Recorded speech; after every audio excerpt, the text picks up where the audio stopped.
Welcome, friends, to the Soul Talk podcast, a show where we explore and uncover the path to the heart, amplifying your conscience. Join me as we meet incredible souls who are in this journey and learn from their experience and different methods that will make you vibrate your heart. Let's get into it.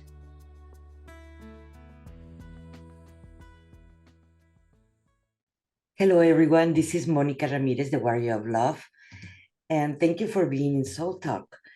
And today we have another colleague that she is a psychic. Let me tell you a little bit because it's very, very interesting to have Michaella McGivern with us. And I'm very, very interested about this conversation, where it's going to go. So let me tell you a little bit about her. Michaella is a psychic medium, shaman, energy medicine practitioner. She helps people to heal in all the levels, find peace and resolution in their lives, and accessing the authentic power and expressions to release the stress, emotional wounding, and trauma tubes. Clients feel more empowered, energized, and motivated in pursue the purpose of their enthusiasm. It is her pleasure to be offering the guidance during the psychic readings and illuminate the path to the best serves the soul highest path in the personal and business relationship. Michaella, thank you so much for accepting my invitation for Soul Talk. I really, really appreciate it. And it always fascinates me to talk with psychics because we can go really, really deep and really, really profound in places that not many people wants to talk about. Mm-hmm. Well, thank you. It's an honor to be here. And you're right, this is the kind of conversation I don't usually have at dinner parties or meeting people at first times. And sometimes people don't really want to talk about them. But as you know, there is all kinds of energy in the world, from very, very bright to very, very dark and in between. Before we go into the theme, I would like to ask you, what it makes you go into this path? That's a great question. I worked in Western medicine for more than 30 years, and I just actually retired in 2020. I was an occupational therapist, and I worked with people who had been catastrophically injured, usually, or just had neurological injuries, which were life-changing. And I was like, wait a minute, what's going on beneath the surface here? Okay, they had this physical accident, but why energetically did they call this in?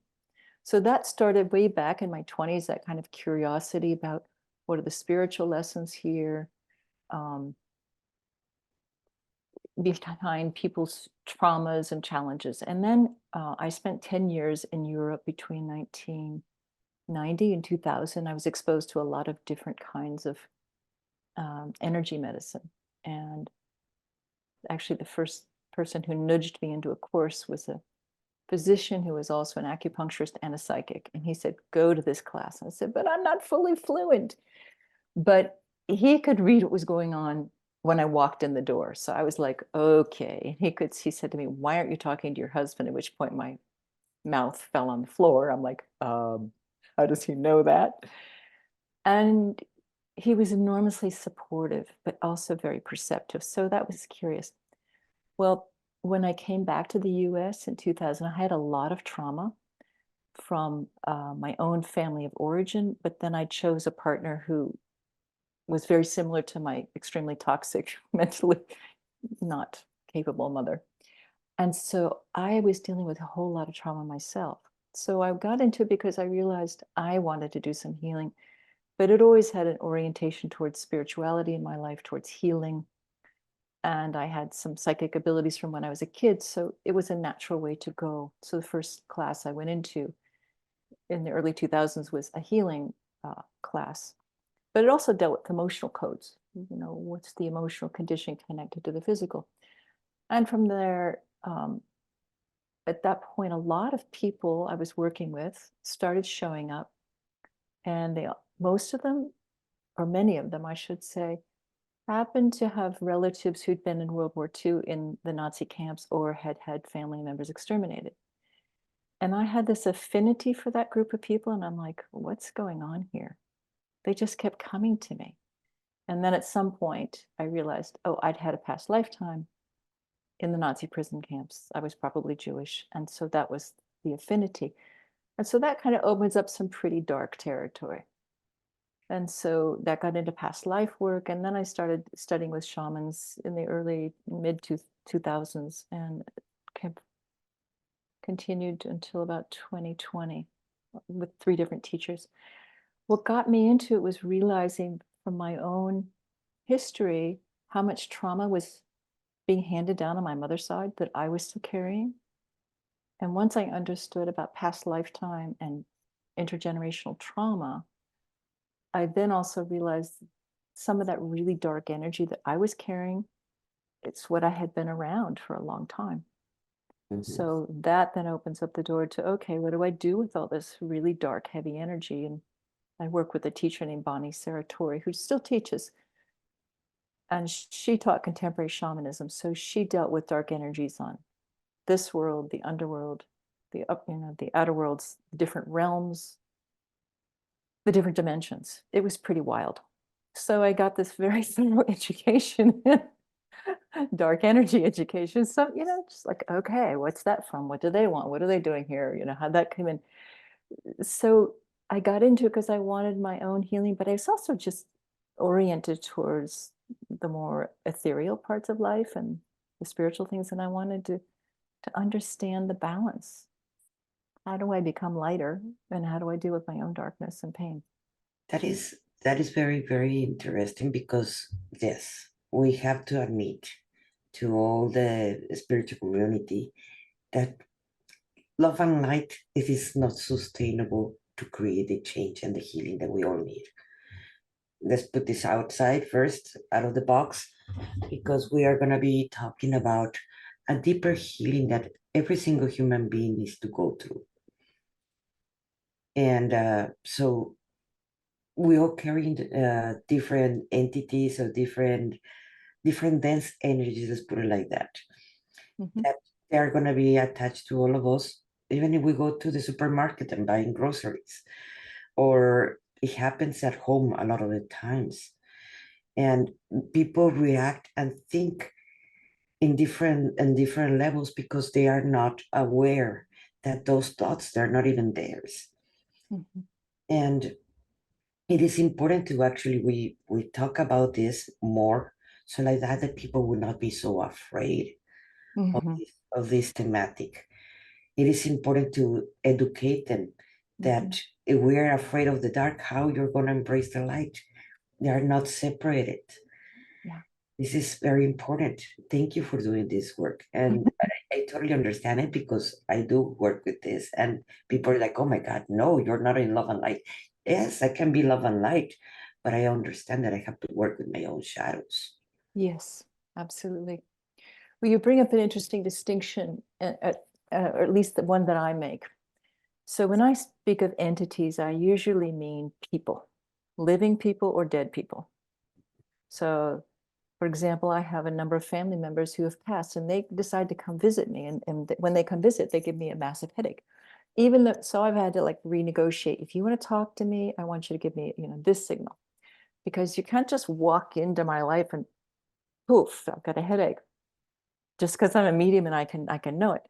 So I've had to draw some boundaries there, but boundaries have a lot to do with energies attaching to you. So when I'm working with people, sometimes people will be unconsciously in another person's energy structure who's living because they don't know how to communicate a message, or they want to overpower them, or they want to manipulate them. But usually it's unconscious. They're not like walking out the door going, okay, I'm going to go possess Harry because I really want Harry to give me all the money in the bank. It doesn't operate that concretely. So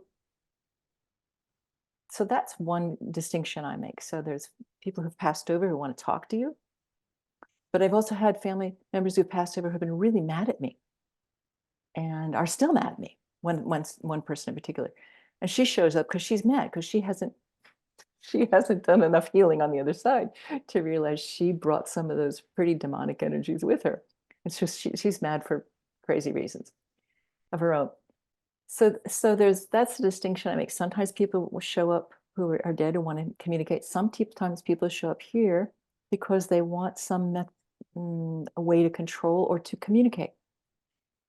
Then there's this other level that isn't quite so intense that I differentiate. It's called an inappropriate energetic relationship. It's really when you get enmeshed with somebody, when, let's say, your spouse, you want your spouse to stop doing or to start doing something, and they want you to stop doing or start doing something. So you both have an agenda. And what happens there is your energies get enmeshed, and it's not a full energy possession, but it gets really murky. So you could be feeling really off because your partner or your friend or your colleague's energy is in you and yours is in them too. So what's needed there is to really own, oh, I have an agenda. All right, I want my husband to stop doing blah, blah, blah, or my girlfriend to blah, blah, blah. And just to own my own agenda that's inappropriate because I'm not taking, and to send their energy back. So, and then also to send their energy back and to pull my energy out of them. So that's a different kind of shadow stuff. It's when we have an agenda. I And imagine you do cutting contracts and vows too. yeah, I tend to do that more when there is a more of a psychic attack.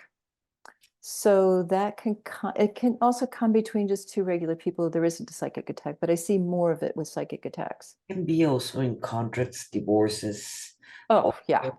like, Oh, yeah. at least on and on and on. Absolutely. I forgot Not a about that whole category. psychic attack, but also in trauma, deep trauma. A part of you also, like you're a shaman too. So a part of you, your soul actually you got fragmented and it's attached sometimes to the other person, even in past lives. Yes. So that's And when you have to cut the contract in there. yeah, and sometimes we don't know we've actually given our power away to someone or something. Yes. And that's where it gets really into interesting waters, because sometimes in other lifetimes we say, let's say I'm in the lifetime and I'm destitute and I'm powerless, and somebody, this darker energy says, "Oh, I'll help you out, give me your," basically I give my power to them and they help me out of the situation. Well, that can go on for many lifetimes. And so I've bonded with an energy that isn't clean and clear. And so that's where I see a lot of the cords and the contracts. Sometimes the contracts are not with dark energy. Sometimes it's just between lifetimes. But with the dark energies, they're quite intense because there's always an exchange of, I'll do this for you if you give me allegiance or power. And addictions to that energy at the same time. I have seen that Yeah. Yeah. gets addicted to that energy, that power that being is Yeah. into them. So when I tell them, okay, can I clear it out? No, no, no, because they're addicted to them. Right. Well, they don't understand that they also agreed to do that. Mhm. You agreed to be a victim or a perpetrator or a witness. It's like, oh, wait a minute. And that's the part that people are, it's not very fun to go, oh, yeah, I agreed to be a victim here. Yes. Or I agreed in that lifetime to be the perpetrator. Ooh, that's not so pretty. And we've all had lifetimes of taking on both of those roles and being a witness and observer and doing nothing too, Yes. at least from my viewpoint. Yeah. And let's go a little bit more into a little bit more deeper in that area because many, right now, I believe more after the 2020, there's been more people in thinking about suicide. And Yeah. in that area, we've seen it more. I had friends that they have committed suicide. So And sorry. yeah, and the thing is, what happened to them when they're in that suicide? I understand about the voices that they have, but where are those voices coming from? Yeah, there's a really interesting question here. There's many different things going on, but voices that people can have, I will make a distinction. Like when I was in college, I heard a voice and I freaked out. I thought, oh my God, I'm having a schizophrenic break. I wasn't. It was a voice of guidance. So people have those voices. I hear them all the time when I'm working. Oh, talk about this. Go do there. You have yourself Line up. a voice. Well, I have many guides, and I know the difference between that guidance and then there are voices that are harmful. So my experience with people who feel suicidal, depressed, hopeless, despairing, no purpose, disconnected, numb, if they have some voices going on, it's because some darker energies they've been resonant with those darker energies through those low vibration emotions. So like attracts like. So let's say you lose your job. You're the breadwinner for the family. Your wife is pregnant and can't work. I mean, this is not an unusual scenario. And you feel as a man a complete and utter failure. So maybe you start drinking, maybe you start doing some drugs, whatever, just to numb out from the feeling of failure. And you're doing your best to try to find a job, but you can't provide. So that a life purpose as a man, there's really challenged. And that's a place when it's almost as if the negativity gets compounded. So maybe I'll just start drinking. So dark energies love alcohol, they like drugs, they love violence. They like violence on TV and in movies and violent words like on social media. They're parasitical. So the more we engage in those negative violent acts, or we either thinking them or reading them or taking them in or participating, the more we invite those energies in. So it's kind of a chicken and egg thing. So you could be in a really difficult situation, you're kind of psychologically slipping down, and these energies come in, and then you feel powerless. And that's when I see those energies taking over.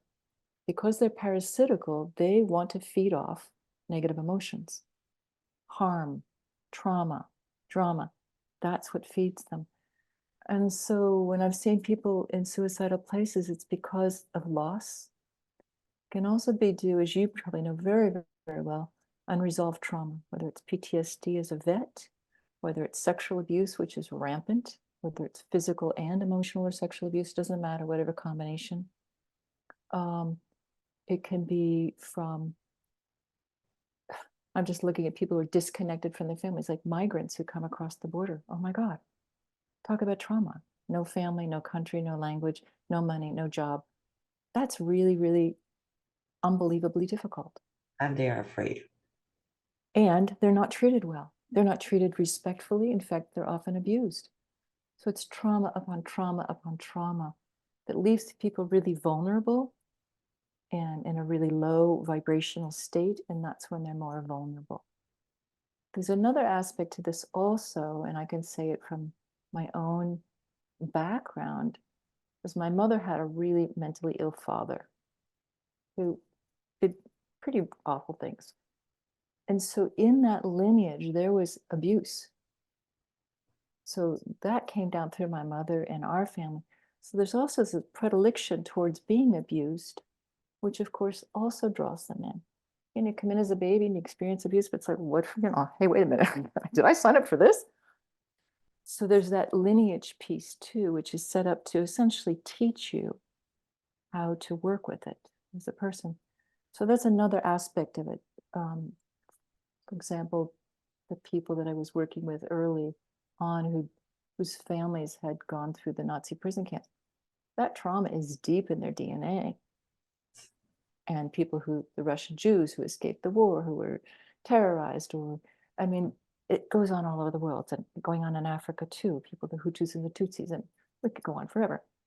So that trauma, intergenerational trauma, also sets people up for more darker energies attaching to them.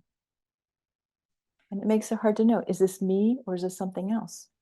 There's the family lineage. It goes, actually, you actually look into every single family. Yes. Every single family, they have on one side or the other side, mother or father, they have a trauma. But as human beings, we are traumatized beings from the whole universe. Just the birth of us, it brings trauma. Yeah. But if we're talking about cultural, like the Jewish, that they have that big trauma that you can see it and that anger. There's other races that also have the different traumas because they have passed through many things, horrible, traumatizing things. We as a psychics, we are carrying the trauma from the Inquisition at the same time.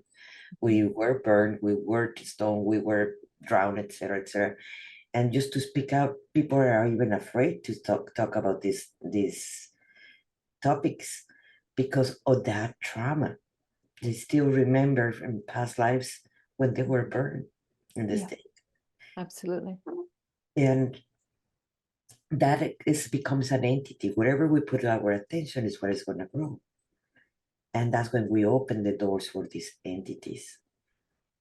Yeah, so I find there's a really interesting distinction. Somebody recently said to me, you can't take trauma out of somebody. And I said, well, trauma isn't like a box. You don't put it outside the door.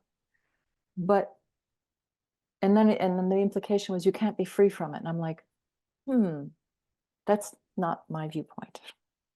So I think there's many points to working with trauma. And one is, find somebody who knows how to work with it.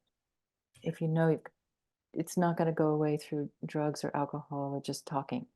My experience talking about the trauma ad nauseum only deepens kind of the cellular memory of it. And it doesn't release it. But if you can work with somebody who energetically knows how to release that trauma and the people and the whole environment, you can get free and neutral with it. I saw my ex-husband at my daughter's wedding. It was like, oh, it was like no emotion. And it was really tough 20 years ago. It was like, okay, good.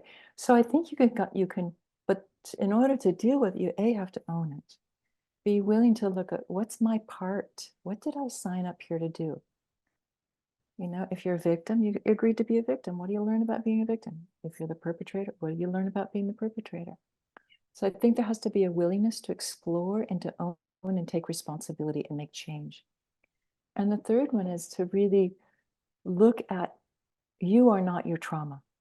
It is not, from my viewpoint, it is not what identifies me as a soul.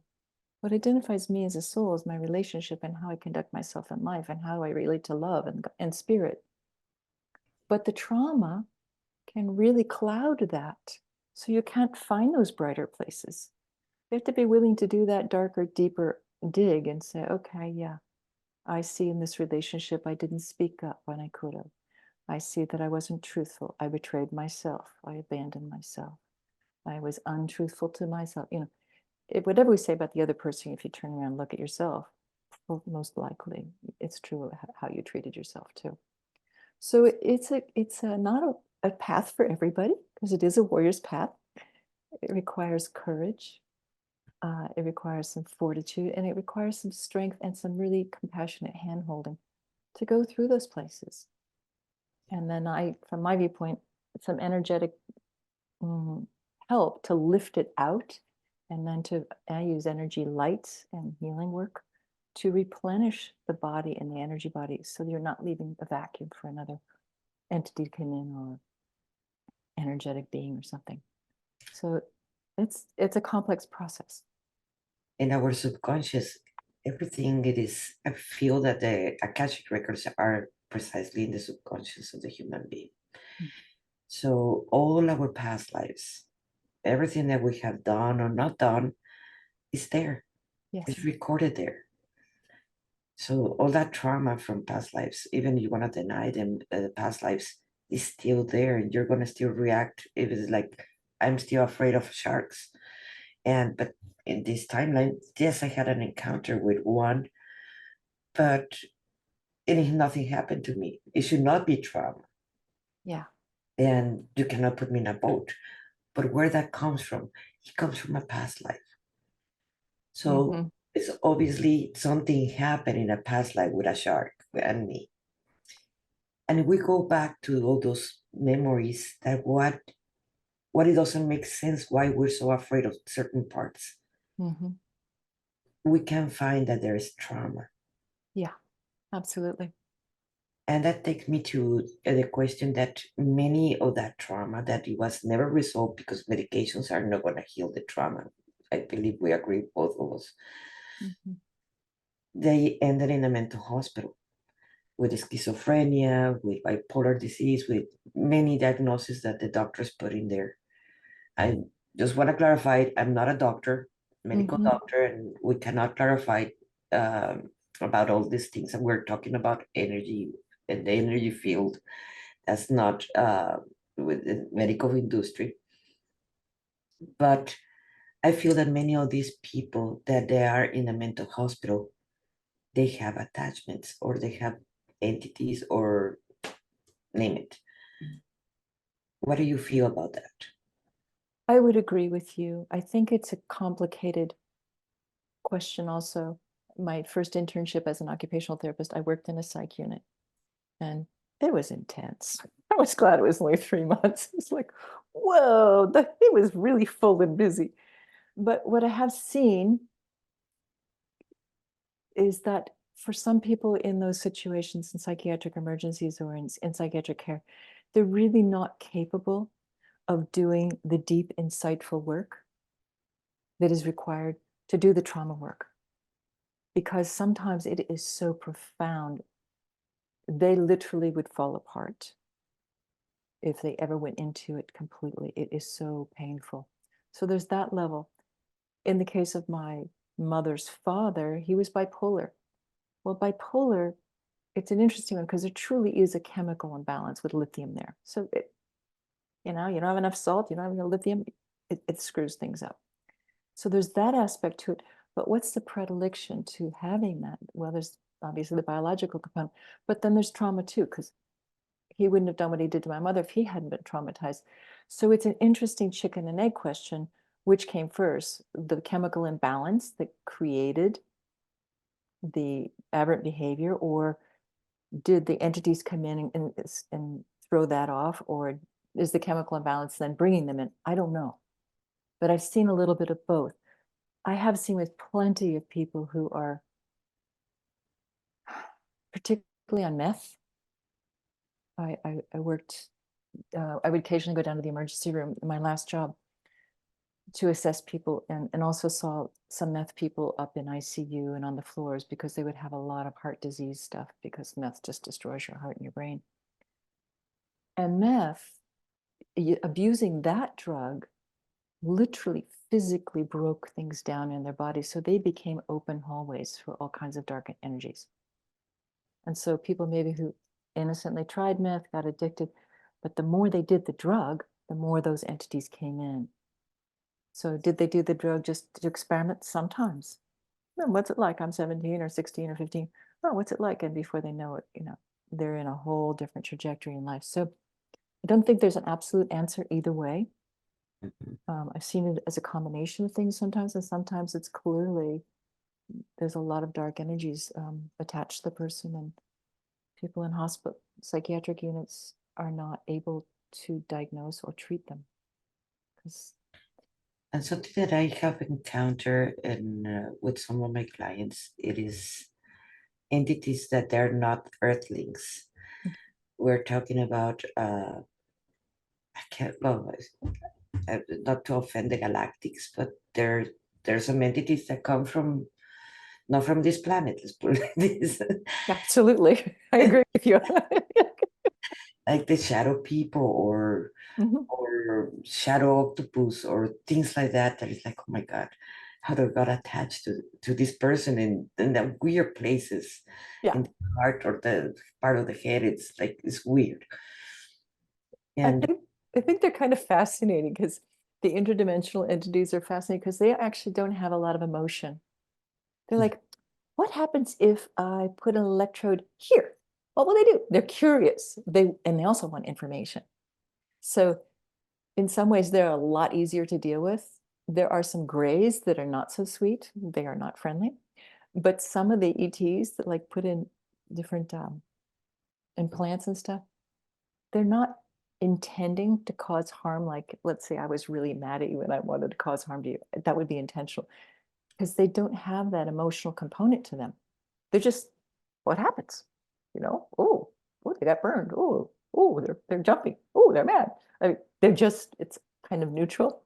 So they're like, you're their science project. But I forgot, a child I worked with for many, many years who had seizures. And this little boy, I started working with him when he was 7. He had really bad epilepsy, but he had a lot of these entities, these interdimensional entities in his house. And they would cause seizures, which was really difficult. But part of it is he was into sci-fi. So he was really curious about what's going on in space, what's going on beyond the world. So there's also this opening that we have for what's going on in the underworld, what's going on in space. You know, our curiosity will also bring them in. So I had to work with him for many years to teach him how to claim his own sovereignty, which is true for every single one of us. We need to do that. So we're not so vulnerable to being attached to or invaded upon or manipulated. And also for him to recognize what he wasn't getting that he needed. So ultimately, he can manage them pretty well. And he uses meds too, because he has a physiological situation as well. But so there was a little bit of both there, but he used to have these ET friends. They would mess with his brain, God bless him. Hi everyone, this is Monica Ramirez, the Warrior of Love. And if you have been feeling stuck where you are right now, or if you have felt that you cannot connect with others in the same language or the same emotions that you're feeling, if you're a coach, a healer, energy worker in any of those branches, maybe this is for you. Because we have felt the disconnection for the rest of our family, friends, that we cannot connect to them. And we're so afraid to actually go deep dive when we're getting triggered by our own clients, because we're seeing our mirror image with them. My name is Monica Ramirez, the Warrior of Love, and that's my spiritual name.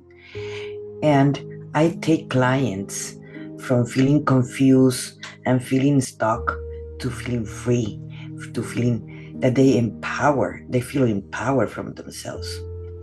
I created a system, Path to the Heart, that goes in 3 levels. And the first level, it is healing the inner child, healing the parts of us that we've been so afraid, or it's very painful to do it. I have done it myself, not only with me, and I have done it with many of my clients, that I take them to this process. The second level, it is to go more into inner self, clearing the family lineage, to breaking the contracts and vows, learning deeper more about the laws of the universe. And the third level, it is learning how to channel, how to do waking up your and getting online your gifts, your unique gifts that the world so much needs right now. So if you wanted to know more about this, I am eager to show you and to teach you all what I know that I use every day in my life. So thank you for being here in this page. I really appreciate it. And this is Monica Ramirez, the Warrior of Love.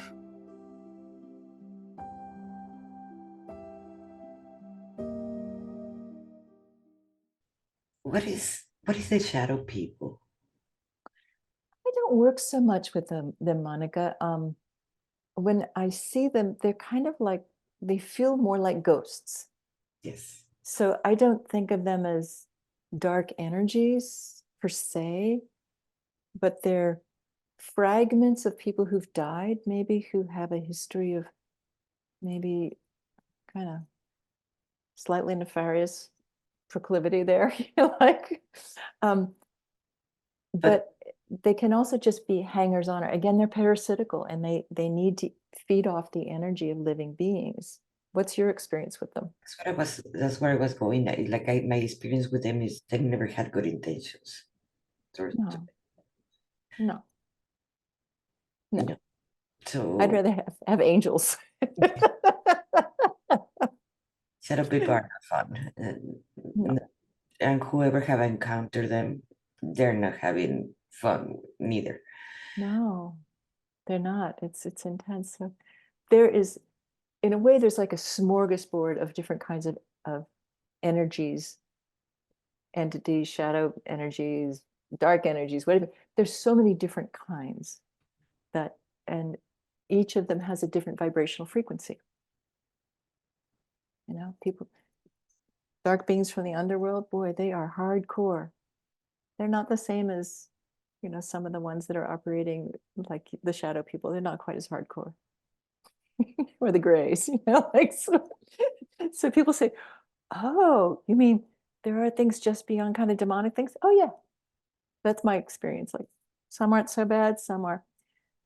But I will also say I was just working with somebody, and this kind of goes into another area where this client had worked with the equivalent of a witch doctor who was using kind of black magic with him. Mm. So he was really energetically feeding off this client who felt like he didn't have enough power due to some physical issues he was going through. And I could not actually see this client. So he didn't show up as an energy, like a familiar energy.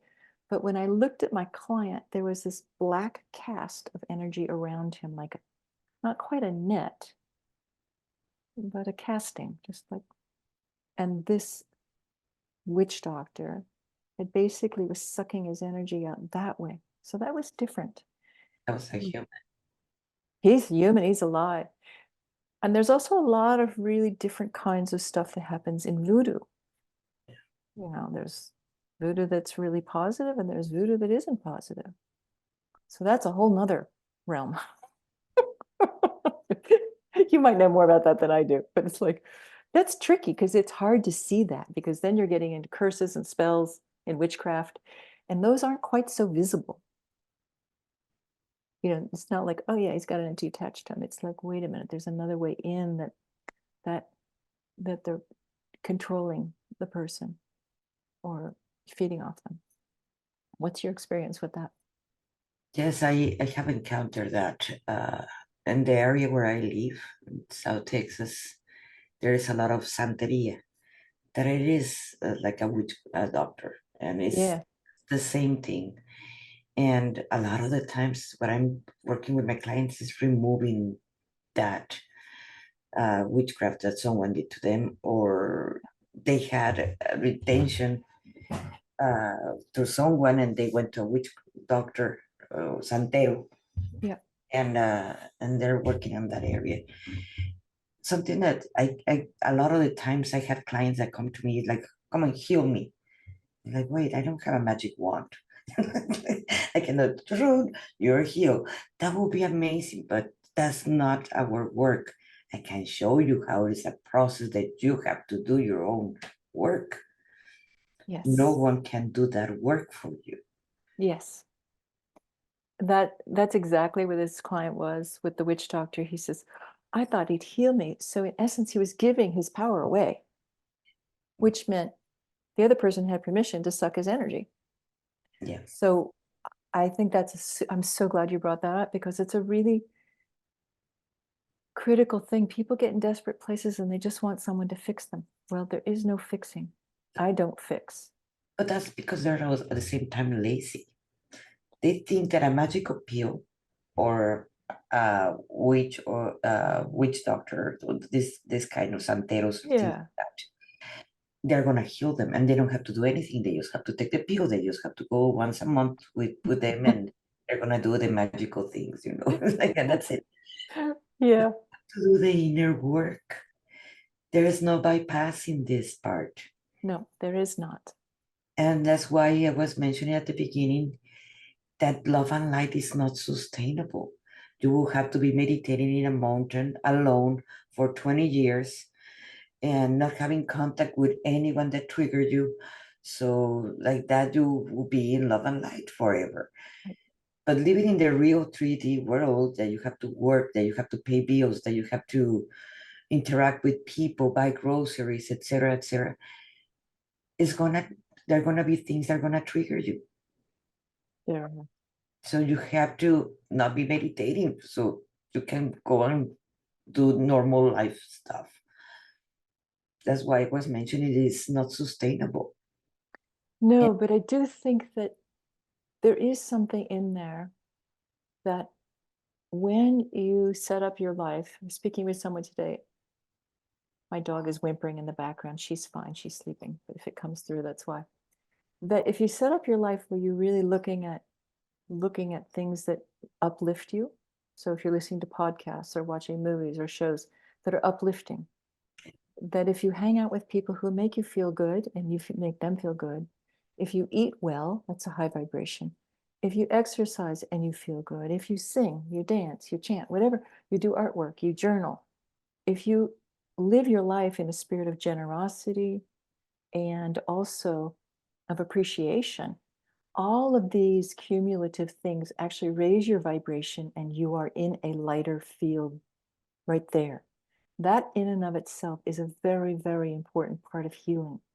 If you just keep sitting here repeating the traumas and the stories and the drama, that will only pull you further down. So I think it's a combination of seek out the light, pray. Prayer is important, you know, do whatever spiritual practice works for you. I don't care what it is, doesn't matter.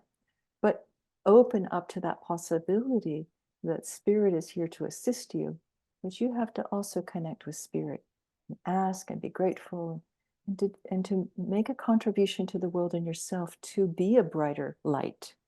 That in and of itself will carry you a long way. The thing is, they're used to, it's part of the pattern of the society norms to do things that you don't want to do, to stay in the job that you hate, to talk with the people that you don't like, to do things to compromise you all the time. So you're not honoring yourself to try to fit in or to be accepted, etc., etc. That's when you can get lost yourself to the point that you can get physical ill. Yeah, I think that's true. Betraying ourselves is something that is very, very subtle. You Mhm. know, it's as simple as not listening to the inner voice that says, no, don't buy that food. No, get out of your chair and exercise and ignore it. Or no, don't marry that person, even if they're filthy rich and you would like to have a secure life. But you know you don't love them. You know, those inner voices that everything from actually don't go on the freeway today. Take the side roads. All those little inner voices are ways that we deny our own divine being because we are divinely guided because we are divine. But when we don't listen to it can be a way of, in a sense, betraying ourselves or getting in relationships like I did that I shouldn't have done. It's like, you know, I But married somebody who was like, what was I doing? Oh my gosh, I wasn't listening. the thing is, we go with what is more familiar for us. Right. We were not raised in a ambient or in a household that we feel worthy, that we deserve a great life. What are we going to look for? Things that remind us exactly where we come from. So that's when we make these kind of choices, because I did it too. I'm not alone. That's really great. At least there's two of us in the world doing that. Oh my God, there's so many people doing Of things course, that's because what we do. do not feel that they deserve a good life, that they are good enough, and they maintain the same status, living the same miserable life since they were like your kids to adults until they died, because they did not knew that they can have a their life experience very different. Yes, you're right. And so I think in the work that you do and I do, it's really important for me to both witness where people have been, acknowledge their pain, and also hold the possibility that they can get through this and to see them as whole before they even get there. Like, I fully believe that people can heal. So I don't buy the person who says, "Oh, you can't get rid of trauma." I'm like, you don't throw it out and you don't remove it, but you work it through so that it no longer has a hold on you. You understand it and you have some tools, which are also very, very important. What do I do when I get triggered? Do I throw a glass against the wall? Do I stop, take a few deep breaths? Do I blame someone else? Do I look at myself and say, well, how did I contribute to this? Do I tap? What am I going to do? Take a time out, excuse myself and go to the bathroom and breathe. Or do I keep blaming the rest of the world for what I'm going through? So Yes. I think it's really important people also know you can develop tools to work with trauma. So things like EMDR, extremely helpful. tapping, EFT or tapping, very, very helpful. Visualization, meditations that help with trauma. Breath work is really helpful. Energy work, energy healing work. So there's all different ways to move beyond a stuck place. And that's what I want people to know they can walk away with if they work with people. Somatic healing, they're coaches. Yes. I used to call myself healer and I stopped because I came to realize that more people were coming to heal me, like I was mentioning earlier. Yeah. Like, wait, like I'm gonna have them every week, and basically just taking the dust out of them because they're gonna go back to their life and do the same things and do the same actions and be around the same people. So the next week they're gonna be here. For me, it was great. Like I have a client once a week and for eternally. And but that's not what I am here for. Yeah. It is, and that's why I became a coach, because I wanted to teach them, okay, when you go back home, this is how you're gonna work with your triggers, you're gonna work with all your programs that you have, and so forth, because I believe that everything it is sustaining the subconscious, including all the programs that we all have, that we are worthy or not, and how we can change, or things that you think that you cannot change, you can change them. Yeah. And in reality, who's healing? They're healing themselves. I'm not doing the work because I can't. I cannot Exactly. go to the house and live with them and tell, no, now you're going to say this, now you're going to do that. I don't want that control. That's too much responsibility. I'm with you there. And the other part of it is everybody, myself included, I have to own my own life. If I give it away to someone else, I'm not assuming responsibility and I'm not going to get the benefit. And I, as a practitioner, I don't want that. I'll work with somebody who's totally dedicated to their own evolution. But I'm not gonna fix. Yeah, I was in that trap too for a while. It was like, oh yeah, and then I went, oh, this is too heavy. And it it was a responsibility you say, I didn't want and I still don't want. So someone signed up to do like 3 sessions and then she said, actually, I'm going to cancel those. I'm going to go do blah, blah, blah, blah, blah, and work with myself and my own power. I'm like, yes, that's great. I was so happy for her. She'd evolved enough with another practitioner where she felt she was ready to do that. I wanted her to be launched, to own her power, to take possession of her life, literally, and go forward with what she intuitively felt was right for her. That was like major breakthrough. So that's what I like to see for people, is that they really are able to deal with these, you say, their triggers, or at least energetically. Sometimes there's a lot of karmic cleanup. I was working with a client this morning, and I looked, and it's like this karmic wound that they've been working out in their family goes back to like 1031 BC. So it's like 3,000 years ago. So we need to go and go back and see what happened, and then energetically release everybody from that. You don't have to keep doing that. So there is that aspect to having assistance, doing things that I'm trained to do that the client isn't. That's great. That's partnership. But they have to be willing to do the time travel and to see, oh, what happened there? And what are we still doing 3,000 years later? Oh, that's my part. Oh, I get it. And that's where I release the contract and the cords and the bonds. Once they get their part in the contract, then it all unravels, and there's like, then you're at choice. Okay, I'm not stuck repeating the same karmic pattern with this person. I can do it differently because energetically it essentially has been dissolved. I am a galactic Akashic reader, so it goes even farther away than planet Earth. We've been repeating sometimes the same mistakes since before we came to this planet, Yes. our planet of origin, for at least for the star seeds, and it goes farther away than that. And the moment we realize where that trauma comes, it comes maybe from the galactic wars, from the Lyrians and so forth. It comes maybe from there. That PTSD, it is not from from planet Earth. It comes from far, far away. Mm-hmm. And when we release that, we can have a different life experience. Yeah. I was recently reading a book that's been around a long time. Hang on, I'll pull it up. It's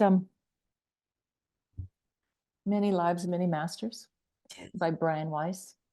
So he was a psychiatrist, and he did hypnosis, and he was with a client and he did all these regressions with her and all different kinds of lifetimes. And as soon as she went back and saw how the lifetime, saw the lessons in the lifetime, she then was usually taken into the light. She said, "Oh, it's okay now. It's, I've released that." And every time she went into the light, the next session is almost as if the trauma had been released. So she got to see this fascinating, and she was not conscious of any of this stuff. She didn't even want to know what was going on in sessions. That was the other cool thing. But he was completely new to this concept that going into past lives, looking at them, seeing yourself moving into the light and being healed in the light could heal you in the present moment. This was a brand new concept in the 80s to him. And I think the other piece I do want to say here is that we can all remember that we are eternal beings, and we do return to the light, which is all about love. So there's a place also that when we know we can work with this past life stuff, we can bring love to those situations and compassion for every single person who's in it. Because usually it's not fun for anybody, rarely. and that compassion and love also dissolves the charge for everybody who's caught in that karmic wounding. So there's other benefits for doing that work, is that the people you're connected to also experience some release and some healing. Or forgiving themselves, their guilt and shames. And that can become a overboard. Yeah. Going back to the whole thing about suicide, I think that one of the predominant themes that I see is shame and guilt. That's one aspect. Loss, huge, which then can lead to shame and guilt. And feeling terribly abandoned and alone and scared of dying. So I often think of the comedian Robin Williams, who was a dear man. Oh my gosh, he was so loved. And so that's another view on that, where he had this really neurologically degenerative disease, and he knew it was going to get worse and harder on his family. But psychologically, he lost his ability to be his self, his ego identified self. I'm a comedian, I'm brilliant, I make people laugh, I can create on the spot. He couldn't do that. So there's this other aspect to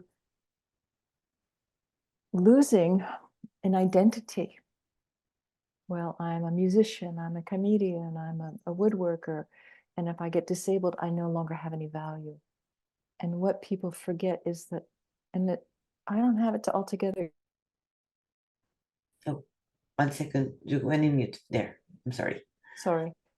I said, I forget this too, is that I'm a divine being of love. That's my true identity. And I have a personality and an ego as a human. But I'm not loved by spirit for because I'm necessarily good at what I do. I'm just loved because I am. That is so true. And in my experience, creating sometimes a new identity that can just reprogram you completely who you are. You might not like who you are, and creating a new identity, you will bring a new you. You don't have to be there. And hopefully it's a much higher vibration with a more foundational emphasis in love and spirit connection. Yes. Yeah.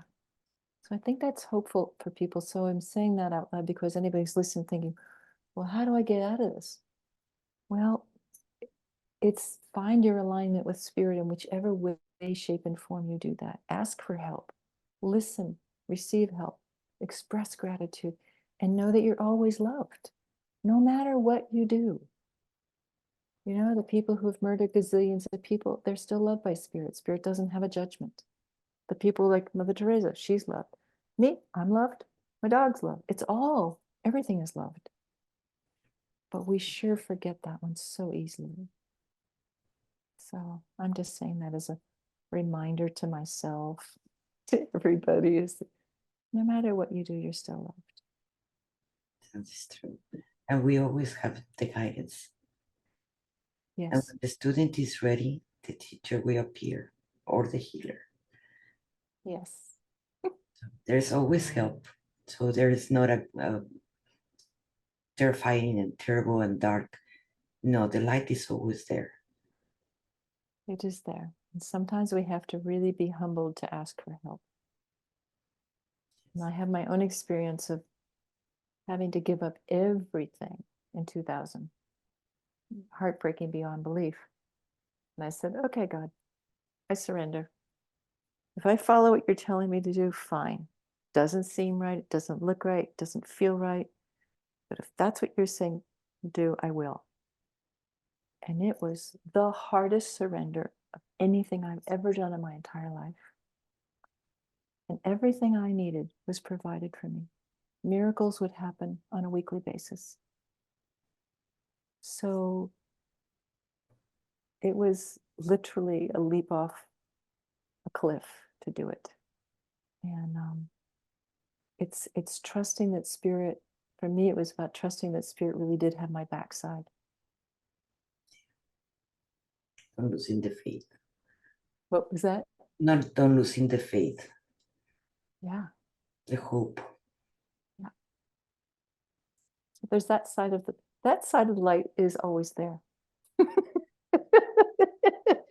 And you get some hiccups on the way that you got to deal with, which is what you and I are here for, helping with the hiccups. Remember, one door closes because another one is going to open, and that door was not for us. And this is going for a lot of the people there thinking in suicide, that it's because they don't find more doors to open, and they think they're not going to find another door. And there's always going to be more doors to open. Their hope, it should always be there, because there's always hope. If they want to see it, is there. It's in Yes. front of them. That's a really important reminder. I think I read or heard once that the decision to suicide usually takes place within 6 seconds. 6. So if in that 6 seconds you can remember, call a hotline, call a friend, go hug a dog, put some music on that lifts me, do anything differently than what I'm thinking about suiciding, you can shift the frequency quickly. The most important is connect with somebody who you trust, or at least reach out to a hotline where you know somebody's trained to help you. Because you can literally change your entire trajectory in 6 seconds. And I will say, I've dealt with lots of people who suicided as a medium, and one was a couple of them were accidental, and they were so shocked to be dead. They didn't mean to be dead. But every single one of those people discovered on the other side, after they'd left their bodies, that they were really loved by so many people, that they didn't know that they were that loved, but they were. And so it takes a lot of courage to go to someone and say, I don't feel loved, I don't feel connected, and I'm scared of living. Can you please help? But people are always there to love you. And sometimes it's a stranger who will say, I can love you in this really dark moment. So reach out. It's a gift worth giving to the people that do love you and to yourself. Michaella, it's been really my pleasure to meet you and to have this conversation with you. I believe it is very, very necessary to talk about these things.